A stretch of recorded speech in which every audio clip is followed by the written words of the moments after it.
Saddle's gone, horse is gone. Horse is gone. What do we do? I've been strapped to yet another missile. It's incredible. We rode through forests and rivers, salt pans, everything.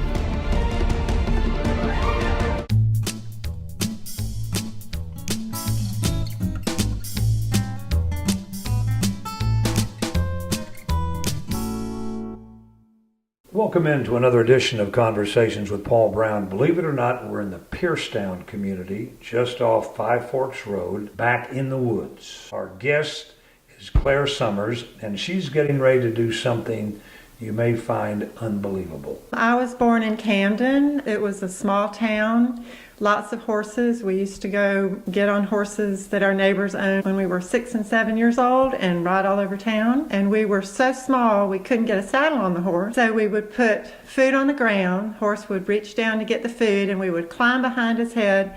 And when he would pick his head up, we would slide onto his back. So that's how we would get on the horses.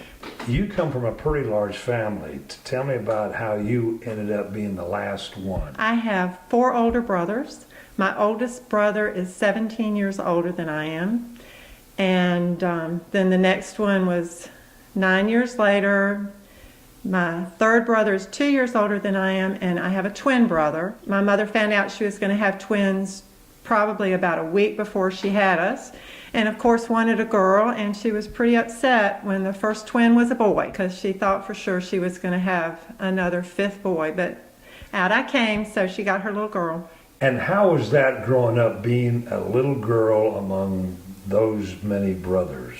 I could climb trees better than any of them. I was a tomboy, for sure. Had no choice. I can pick up snakes, and I was the smallest, so I always had to go in the small, tight places when they couldn't get in to get wild kittens and things like that in the barn. My mother died of cancer when I was 8.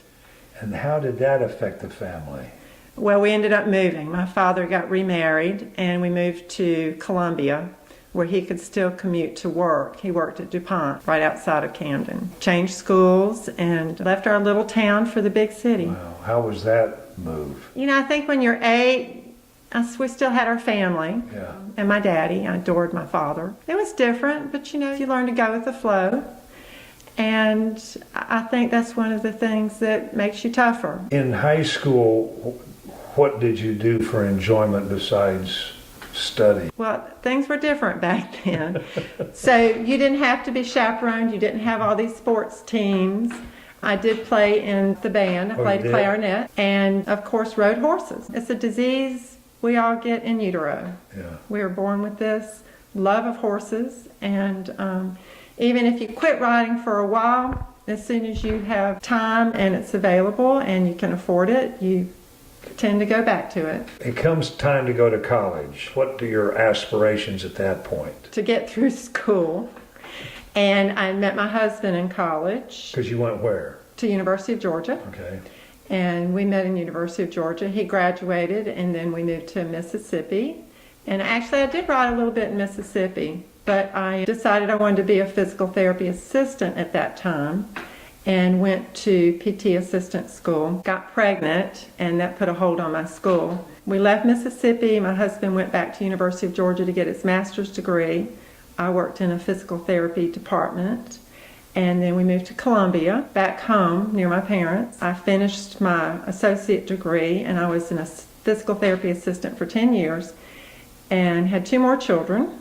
And then decided I wanted to go to physical therapy school before they extended it to a post-baccalaureate degree. So I asked my husband if I could go back to school and told him that he didn't have to worry. There was no way I could get in.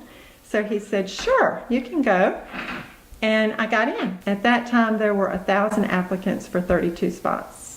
And I was out of state. Got in, went to PT school. And that was where? Medical College of Georgia. Okay, and that's in Augusta. That's in Augusta, Georgia. So I graduated in 1991, and we moved to Anderson in 1991. After I graduated, I got my first horse in 1993, and she lived to be 26 years old. She just died not too long ago. The process of purchasing that first horse, what was that like? Very hard because I had a very low budget and I had never had a horse. I had just ridden other people's horses and taken lessons. I ended up finding her. She was up in Tryon and she wasn't exactly what I was looking for, but she was in my price range and she turned out to be great. Her name was Shillelagh. She came with a name. Okay. She was half Arabian, half thoroughbred. Okay. And what was there about that horse that appealed to you besides the fact you could probably afford her?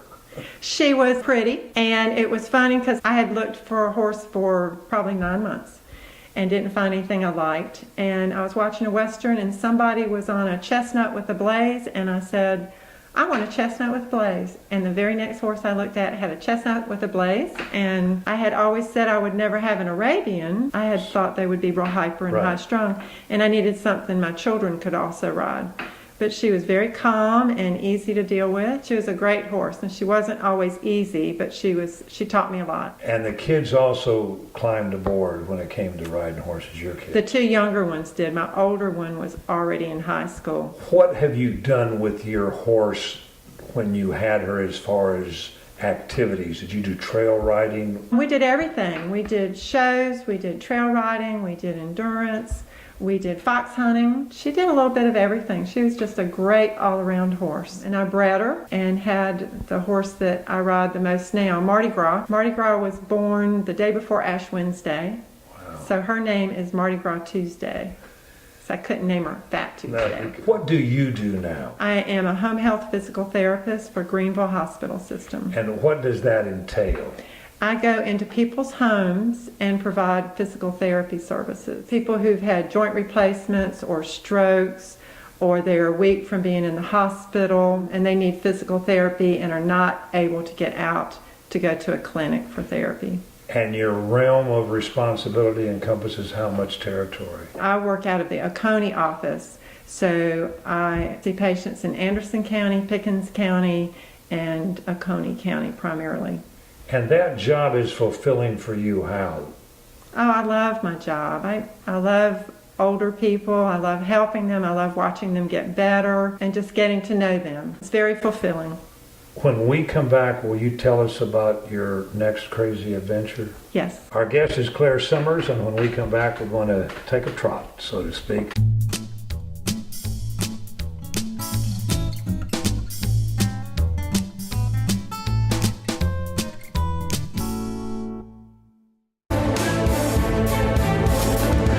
Horses have just gone amazingly well. Wonderful, magnificent, a special beast. It's been an epic adventure. A week from Sunday, you're going to be flying to a part of the universe that some of us have only read about in books. Tell us what you're going to do and how you first became aware that this event even existed. I endurance ride my horses. Which means what? Which means I do 25, 50, 75, and 100-mile races on my horses. When I first started 19 years ago, I thought 25 miles was a long way to go. And so those people that do 100-mile races are absolutely nuts. They're insane. There is no way I will ever do it. Well, now I do 100-mile races, and I love it. You have 24 hours to complete a 100-mile race on a horse. You typically have 6 vet checks. So the vet checks the horse 6 times during the race, approximately every 15 to 20 miles. And where's the area you're riding in? It's not like a track. You're on trail, and they're usually marked with ribbons or arrows. One of the races is up at Biltmore Estate, which is a beautiful place to ride. And they have permanent markers on their trails. During a 100-mile race like you would have done at Biltmore, how many competitors will be with you? In the 100-mile race up there probably are between 30 and 35 competitors. Usually about half of those people finish because their horses get pulled by the vet. They get a cramp, they step on a rock and get a stone bruise. They don't eat well and they don't have gut sounds, so the vet pulls those horses. They only want horses to complete that are not going to get hurt and not in any risk of hurting themselves. The age of the competitors are from what to what? I think the youngest person in the 100 probably would be 14. Okay, still. Yeah. A teenager. Yeah, a And teenager. then the oldest one? There have been people out there in their 70s doing 100-mile races. You said you had 24 hours to finish it. Correct. Does that include sleeping, or do you ride? Oh, you don't sleep. Do you No. eat? You eat at the vet checks. Everything is around the vet check. So if I come into a vet check, I cannot present my horse to the vet until the horse's pulse is down to 64. Your horse has to be in shape. And then after your horse passes the vet check, you have a predetermined hold time. Usually it's around 40 minutes. And in that 40 minutes, your horse eats, you take care of your horse, and you take care of you. We give our horses electrolytes and grain, hay, whatever they want. Take all sorts of things to try to get the horses to eat. And the people, some people eat a lot, and some people, I don't eat a whole lot. I usually have protein shakes that I eat. How have you done in your 100-mile? I've done pretty good in my 100-mile races. I haven't ever won one, but I've come in second a couple of times. I have finished, I think, 70% of the ones I've started, which is pretty good. You have 24 hours to finish it. Mm-hmm. Just a winning time would have been what? Up at Biltmore, winning time would be probably 11 or 12 hours. Half of that. Yeah, and it usually takes me about 13 hours. And I don't sit down very much when I ride. You usually are standing. Yeah. You don't want to jeopardize your horse and standing in the stirrups, because I don't want to be sitting on their back, possibly making their back sore. Because the vet will pull you if their back is sore. How does he know their back's sore? Palpate their back. And They press down, and if the horse goes, ow, that hurts, then you're out. what you're getting ready to do, can that be best described as the Super Bowl of endurance racing, do you think? I'm going to Mongolia to do what is called the Mongolian Derby. It is a horse race. It is supposed to be the longest and most difficult horse race in the world, and it is modeled after the old Genghis Khan Pony Express. The people who have put this race on are called the Adventurous. They're out of Great Britain. They're looking more for an adventurous spirit, not so much a endurance rider. So some of the people are jockeys, some of the people are 3-day eventers, some of the people are dressage riders. They had one last year or the year before, and he didn't know how to ride, and they told him if he took a year of lessons that they would let him enter, and he did, but he didn't complete it. You got to start somewhere. Well, you do, and I hope, maybe he'll keep riding and try again. I don't know. The length of the race is how far? 1,000 kilometers, which is 627 miles. You have how long to do that in? 10 days. Each day you are limited to so many miles? No, you're not limited to miles, but you're limited to riding in the light. You cannot ride in the dark. The horses that you're going to ride, I found fascinating. You ain't taking your horse to Mongolia. No, I get to ride the Mongolian ponies. You're riding Mongolian ponies that are bred for this. And by the way, Mongolia is north of China. It's between China and Russia. For those that... I had to look it up. They have the ponies pre-picked so that they're conditioned for this race. And the herdsmen, I guess, get them trained. Okay. Now, their definition of trained and our definition of trained are not the same. I know that when I look at pictures, a lot of them buck. We would consider them pretty wild, actually. Each herdsman is there representing their ponies.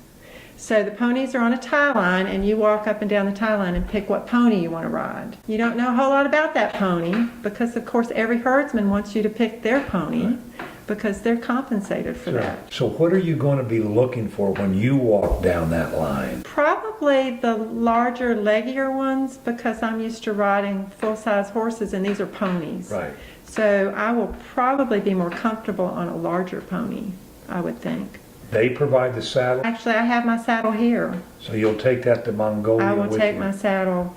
They shipped me my saddle from South Africa, and we got on a list so that they would mail us our saddle so that we could get used to it. So you're getting used to the saddle you're going to ride in this race. Correct. You ride during daylight. When daylight ends, you hope to be at another stop where you can pick up another pony?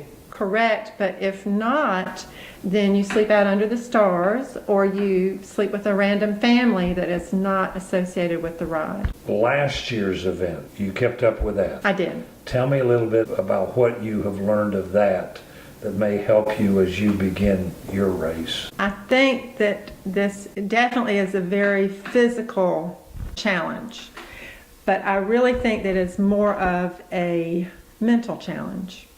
Last year, 40 competitors started, 11 quit, weren't having fun, it was too hot, they got heat exhaustion, they were tired. 3 had to quit because they were injured. They were air backed out. They got thrown off the horse and broke a bone.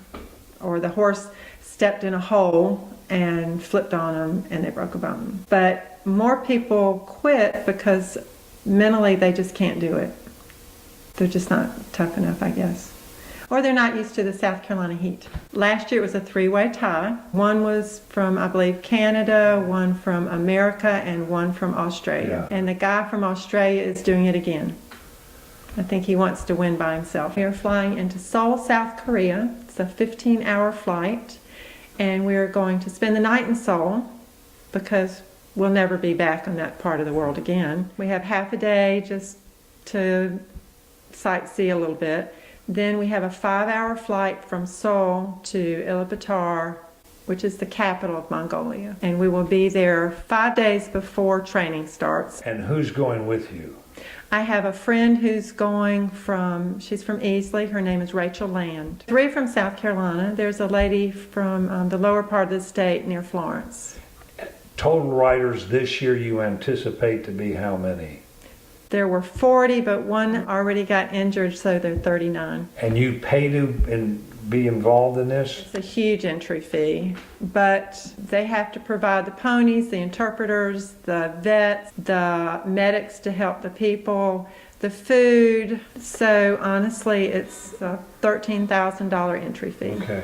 And the food, you ain't getting McDonald's cheeseburger. I have really very little idea of what I'm getting, but I am packing a lot of peanut butter. We have peanut butter and meal supplements, but we can only carry 11 pounds. The 11 pounds includes our sleeping bag, our GPS, any food supplements, any medications, towelettes. There's no running water, so there won't be any baths, so you can imagine how all of us are going to smell at the end. And there ain't no outhouses on this. No, there's not.